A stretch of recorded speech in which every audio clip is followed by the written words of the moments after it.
shirki rafuun shirki hirribaa dammaquu shirki nyaachuun shirki dhuguun shirki kofluun shirki.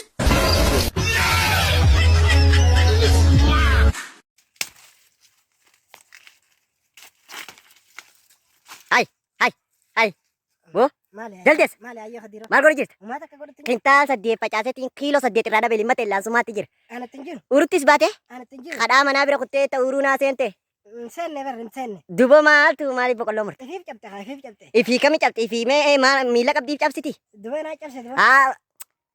akkamitti hin cabsi hummaali ifiif cabte ifiifirraa solleessiti akkami mee kami cabsite mee kami naa mee haquma rabbii himisin tuqu yookiin aawuziin si buusa yookiin marqaa kanaa mataa si facaasani ayyoo hadiroon milishaash na diri aawuziin nageessi an marquma kanaa natti nan tumin nama laallattu gisee aarteeti nama dhoyta laala aawuziin si buusa marqaa kanaan si korsaasitti arran baatu yoo haqa himte sumaan dhiisa wallahi baqa bubbeen dhufteeti wir giseen ifettee akkatti bubbeen ka fuutee akka dachiin naa martee akama dhageessin dhiigan qabduu naan jedhanii jala kufee akkatti qasham jettee akka irraa qasham jettee.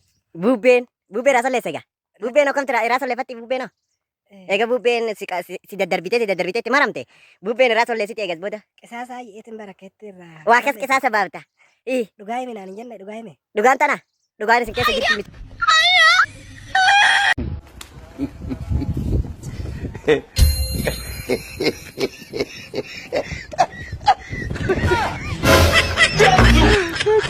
Oh my God.